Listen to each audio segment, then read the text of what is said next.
മുസ്ലിം രാജാക്കന്മാരാണ്, മുസ്ലിം ഭരണാധികാരികളാണ് എന്ന രൂപത്തിൽ എഴുതി വെക്കുകയും വർഗീയമായി മനുഷ്യരുടെ മനസ്സിലേക്ക് വിത്തുപാകുകയും ചെയ്തു.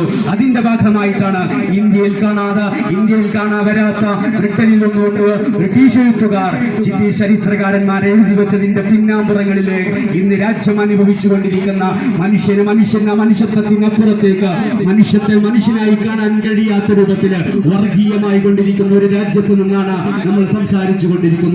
ഈ രൂപത്തിൽ രാജ്യം മുന്നോട്ട് പോവുകയാണെങ്കിൽ രാജ്യത്തിന്റെ വികസനവും രാജ്യത്തിന്റെ മുരടിപ്പും എല്ലാം സംജാതമാകും. ഒരു രാജ്യത്ത് ഏറ്റവും പ്രധാനമായി നിലനിൽക്കേണ്ടത് രാജ്യത്ത് സമാധാനം നിലനിൽക്കേണ്ടതുണ്ട്. രാജ്യത്തിന്റെ ഭരണകൂടം മുന്നോട്ട് വെക്കുന്ന, രാജ്യത്തിന്റെ ഭരണഘടന മുന്നോട്ട് വെക്കുന്ന ഏറ്റവും പ്രധാനമായ സന്ദേശം എന്നുള്ളത് സമാധാനത്തിന്റെ സന്ദേശമാണ്.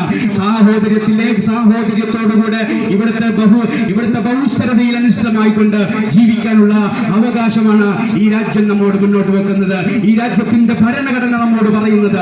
ഈ ഭരണഘടനയിൽ എന്താ? അതേ ബഹുസ്വരത എന്ന് പറയുന്ന വ്യത്യസ്തങ്ങളായ സ്വരങ്ങളിൽ ജീവിക്കുന്ന, വ്യത്യസ്തങ്ങളായ അർത്ഥങ്ങളിലും വ്യത്യസ്തങ്ങളായ ആശയങ്ങളിലും വ്യത്യസ്തമായ കാഴ്ചപ്പാടുകളിലും ജീവിക്കുന്ന മനുഷ്യരെ എല്ലാവരെയും ഇന്ത്യൻ ദേശീയതയിൽ ഒന്നിക്കുന്ന ഒരു ഇന്ത്യൻ ദേശീയത എന്ന് പറയുന്ന ബ്രിട്ടീഷ് വിരുദ്ധതയിൽ ഒന്നിപ്പിച്ച അതേ രൂപത്തിൽ തന്നെ ഇവിടുത്തെ ബഹുസ്വരത എത്രയും ഏതെല്ലാം വലിയ ആശയങ്ങളുണ്ടോ ആ ആശയങ്ങൾക്ക് മുഴുവനും പ്രചാരണം നടത്താനും, ഏതെല്ലാം മതങ്ങളുണ്ടോ ആ മതങ്ങൾക്ക് മുഴുവനും പ്രവർത്തിക്കാനും, അവരുടെ ആശയങ്ങൾ കൈമാറാനും, അവർക്ക് പ്രബോധനം നടത്താനും, അവർക്ക് അവരുടേതായ പ്രവർത്തനങ്ങളിലേക്ക് അവരുടേതായ എല്ലാ ഭാഗങ്ങളിലും സഞ്ചരിക്കാനുള്ള സ്വാതന്ത്ര്യമുണ്ട് എന്നുള്ളതാണ്.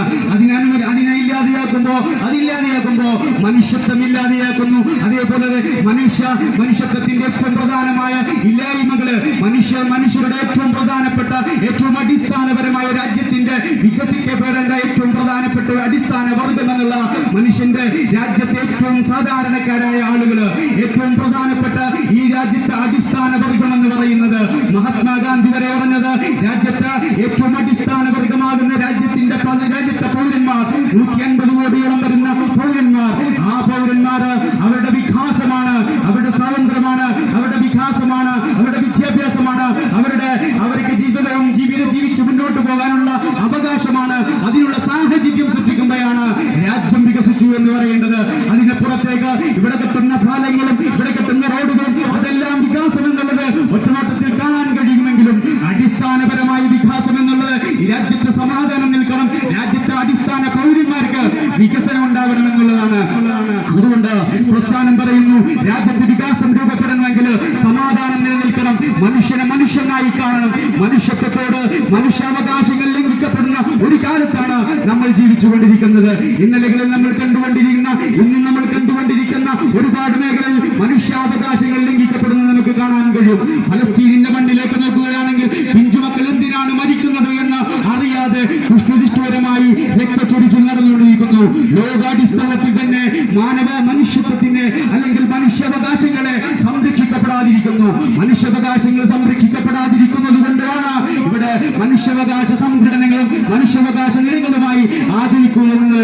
ഇത്തരം ആചാരങ്ങൾക്കപ്പുറത്തേക്ക്, നിയമങ്ങൾക്കപ്പുറത്തേക്ക് അത് പ്രായോഗിക തലത്തിൽ മനുഷ്യന്റെ പ്രായോഗിക തലത്തിലേക്ക് എത്തവരൂ, രാജ്യത്തിന്റെ പ്രായോഗിക തലങ്ങളിലേക്ക് എത്തവരൂ. അപ്പോഴാണ് രാജ്യം വികസിക്കുക.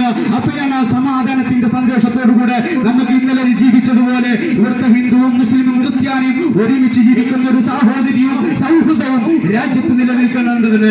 അങ്ങനെ നിലനിൽക്കണമെങ്കിൽ മനുഷ്യനായി കാണേണ്ടതുണ്ട്.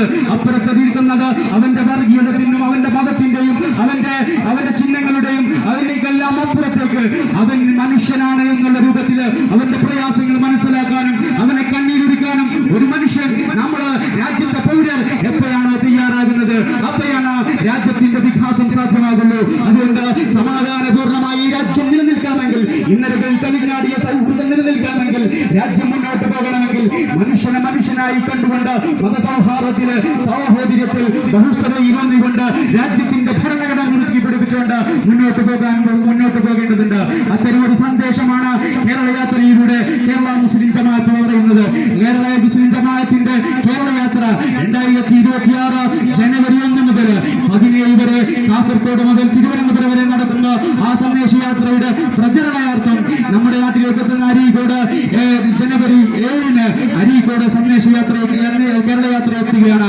അതിന്റെ മുന്നോടിയായി തീയതി എടവണ്ണപ്പാറയിൽ നടക്കുന്ന ജില്ലാ സ്വീകരണ യാത്രയിലേക്കും എല്ലാവരെയും ക്ഷണിച്ചുകൊണ്ട് ഈ നാട്ടിൽ ഞങ്ങളോട് സഹകരിച്ച യാത്രക്ക് സ്വീകരണം നൽകിയ മുഴുവൻ ആളുകൾക്കും നന്ദി പറഞ്ഞുകൊണ്ട് അവസാനിപ്പിക്കുന്നു. അസ്സലാമു അലൈക്കും വറഹ്മത്തുള്ളാഹി.